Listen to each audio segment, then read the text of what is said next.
muggy day. Sky's gloomy, air's all wet.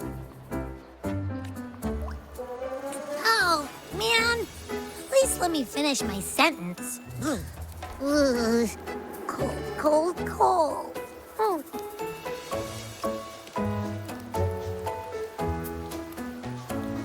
All right. I'm famished. We barely had a bite sprinting all the way here from Ragoona.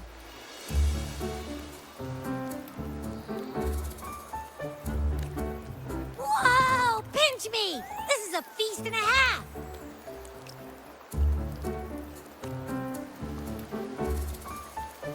Hey, Rover. So, we did bring enough money, right? I mean, we kind of rushed out without grabbing anything. Oh, that. Don't worry, money's not an issue. Augusta made sure we're covered. All our food and lodging here in Septimon is built straight to the F4's palace. But I think the owner might have overdone it a little. Ha! Better get used to it. You're the champ of the Great Aegon. And you know me. If food's on offer, I'll be a scoffer. Yeah, no leftovers, guaranteed. Free stay, free meal. Zephyr really knows how to treat guests. Maybe we should, hang around a bit longer. This smells amazing.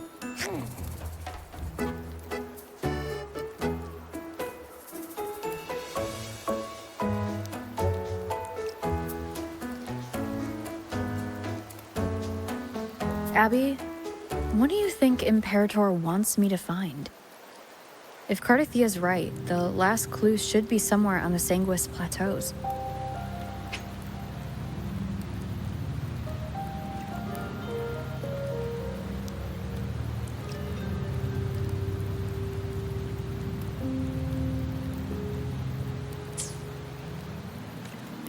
We're so close to the finish line. Just one step away. But our pace has slowed.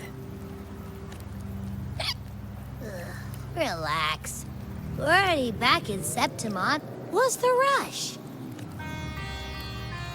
I remember Lupa said there's this weird blight cloud hanging over the Sanguis Plateaus. And when the high tide, or whatever, rolls around, all the gladiators go there to hunt tacit discords.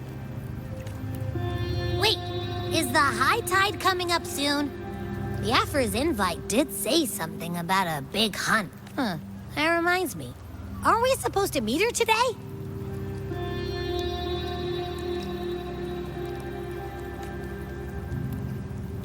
A messenger came this morning. Augusta is dealing with an emergency, so our meeting's postponed. Looks like it'll be a while. An unexpected change. It's throwing everything off course. I don't like. And why me for this hunt? If it's about the Great Aegon, the messenger said none of the other gladiators were invited. Who knows? Maybe she just wants to test her strength against you. Typical Septimontian, right? You think so? I've only met her a few times, but I doubt she acts on such simple impulses. And as the F4, can she really thoughtlessly do whatever she wants? Guessed from afar, you possess eyes as clear as crystal. But what troubles you so that eyes once bright as the highland sky now darken with rolling clouds?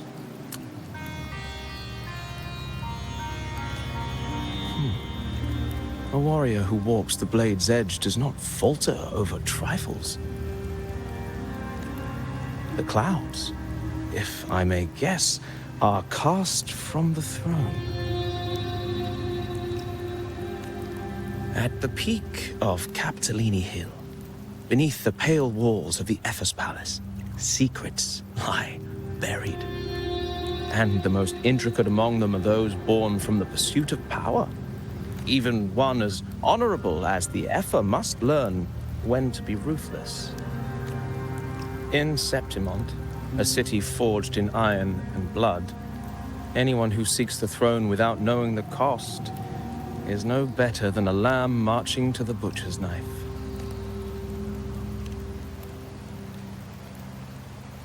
I am Nestor, a traveling poet. The rains in Septimont never seem eager to leave this season. So then,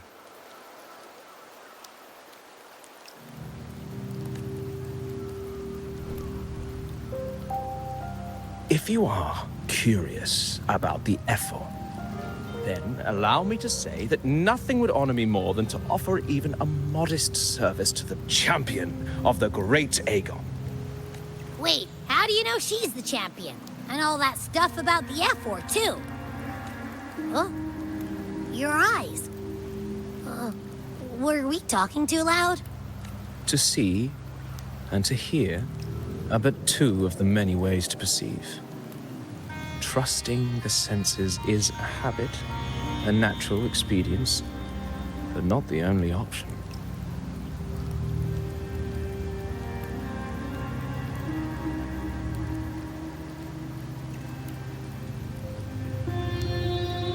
Truth be told, I've been gathering inspiration for my next epic, and its protagonist is none other than Augusta, the Effer of Septimont. That's why I speak of her with some familiarity. I have a feeling your tale with her will soon be written. And knowing more about those who walk alongside you is rarely without its benefits.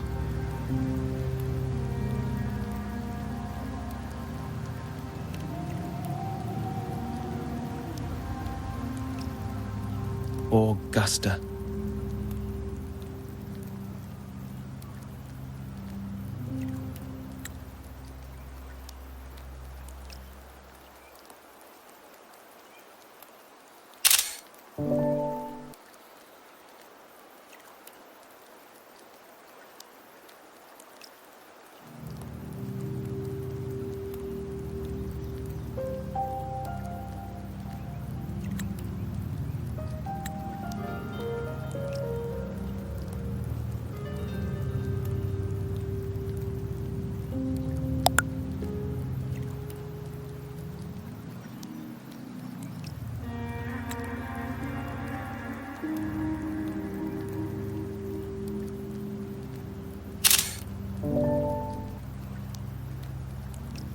A girl of humble birth, a resonator of modest talent, a commoner without noble patronage.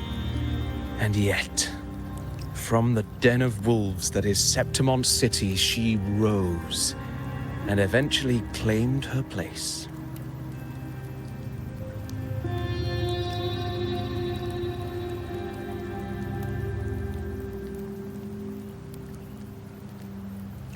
Just like the burning sun was once a cloud of dust.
fail enough times, and you might eventually succeed.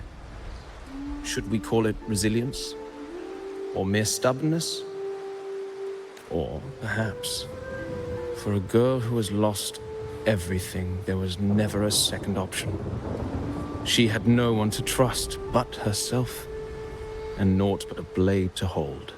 And yet, as the first stanza of an epic, this is nothing extraordinary. Since the lament, across the scorched lands of Solaris, I've heard this story repeat itself, again and again.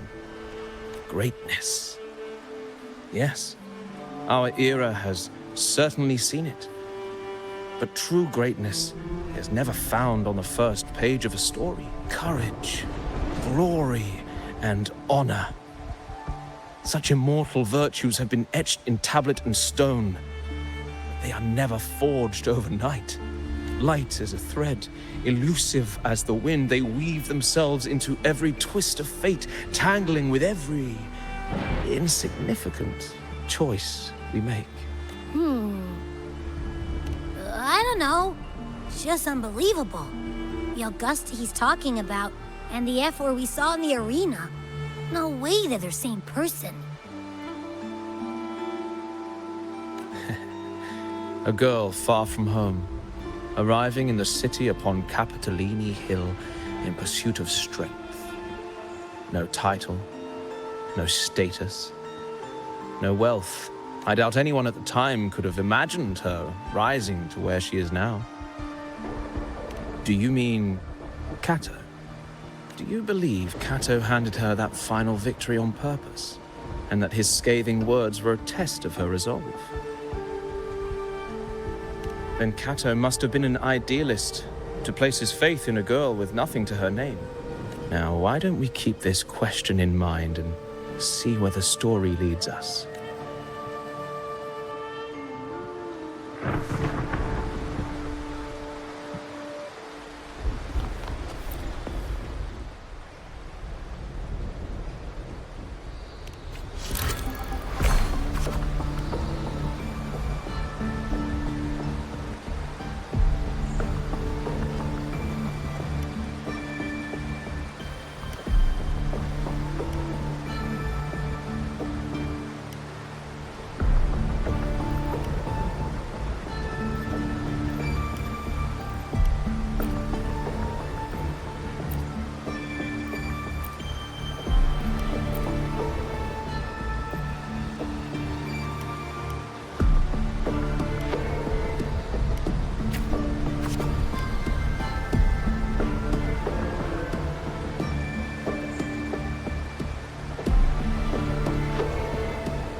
merely the rough shape of a short epic. This is all I can offer about the Ephor. Now, as a listener, what do you make of my narration?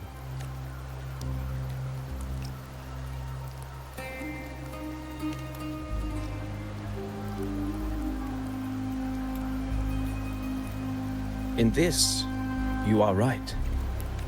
Poetry can only offer a glimpse of the true story.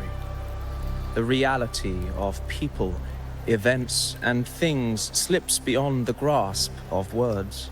I do not belong in the pages of the epic, so I remain confined to the observer's gaze. I can imagine events and emotions unfold, but I cannot truly recreate them. Here's some advice for you, though I hesitate to call it such. If you want the truth of a story, step into it. Become part of it.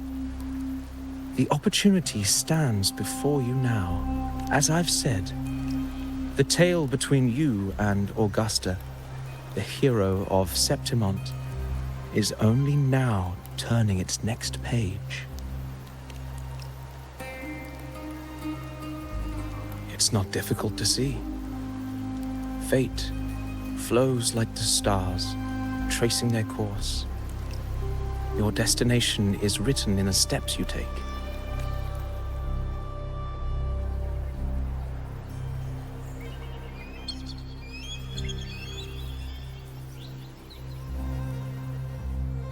The rain is passing.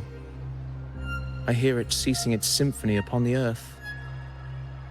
It is time for farewells. Before I leave, may I ask you one last question? What is it that has lifted Augusta to the seat of power?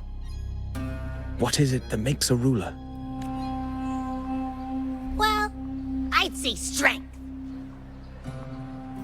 Let's be real. There's no way Augusta could have passed those trials without strength. Rover, what do you think?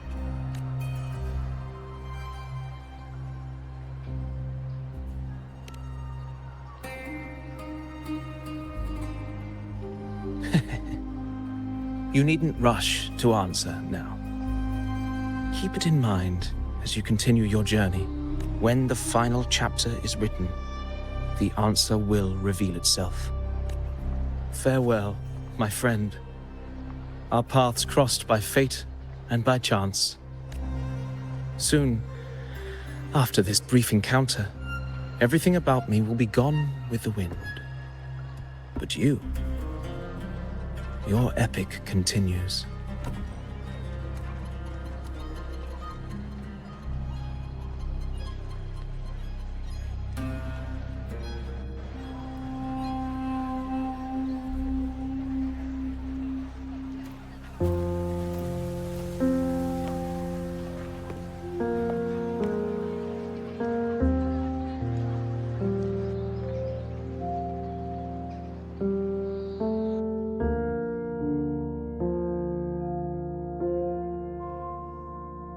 Your Excellency, you have indulged her too much.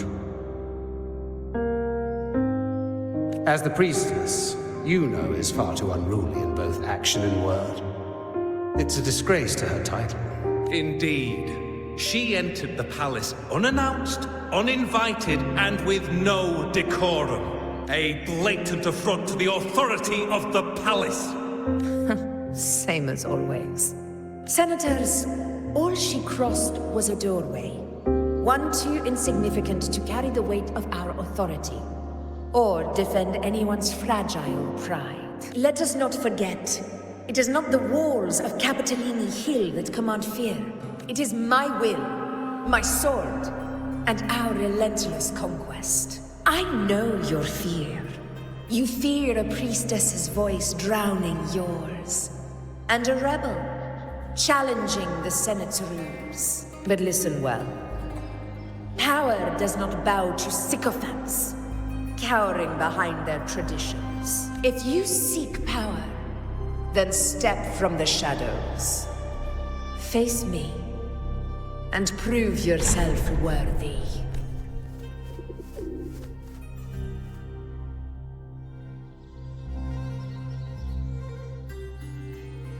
Took you long enough, Augusta.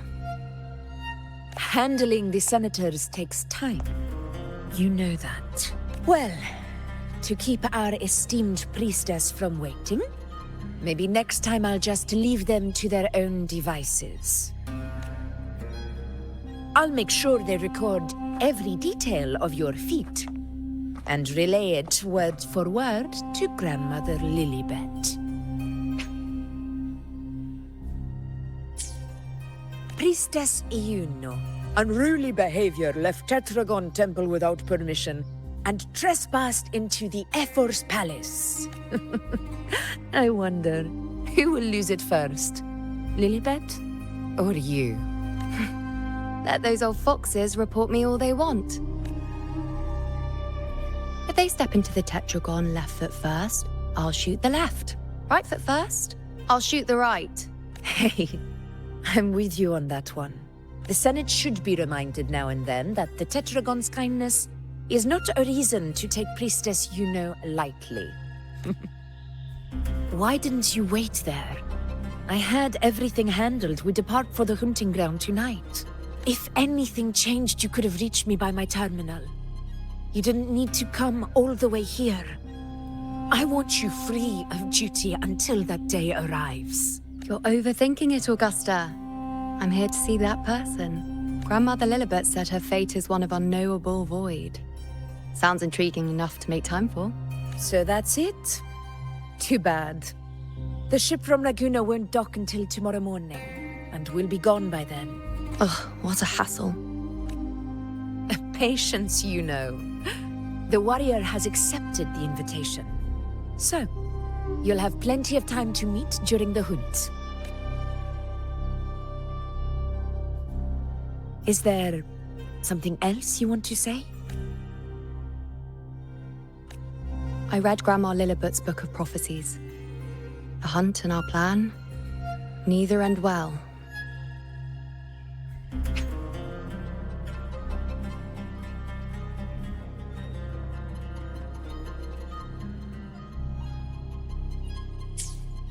Are you sure we should go through with this?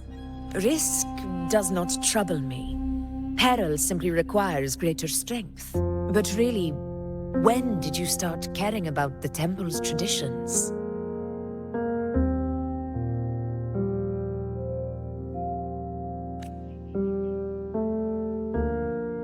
O ye faithless of Septimont, the divinity is enraged. Should your ruler defy their will again, doom shall be your fate. Lately, I've been hearing murmurs from the nobles again, about the ancient prophecy from Raguna. I will admit, those words once carried weight. But when our ancestors crossed the waters and climbed these hills, Raguna's divinity didn't get a seat on the ship. And the priestesses all said the prophecy was incomplete. Only the hero of heroes, wielding extraordinary power, risen from the dark tides, shall bring eternity to Septimont. Then shall the waters quiet, the tempest still, and glory return with the blood of the old king.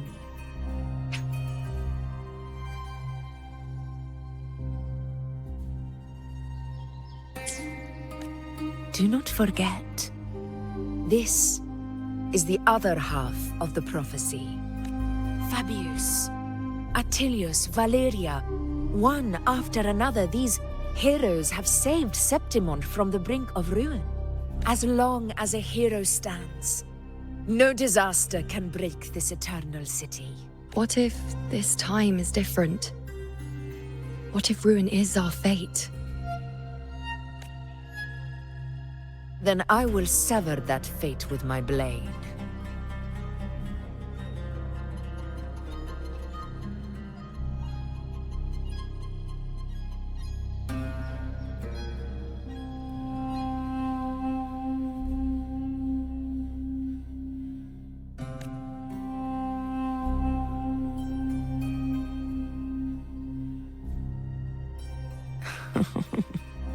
What's so amusing? So, The fearless priestess Iuno can be frightened after all. But it's fine. If you're afraid, don't push yourself. I can handle this alone. Most revered priestess, wait for me in the temple. I shall return victorious. Frightened. Me? If anything, it's you, trying to shut me out and face it alone. Fine. Go ahead. You'll come back to me sooner or later. That I can't deny. I knew it. So you do need me for this hunt. Thank you. You know. Why are you saying this?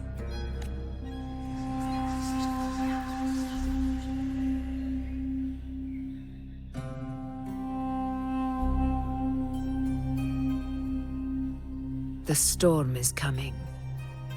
Come, you know my friend. The best way to greet a storm is to walk straight into it.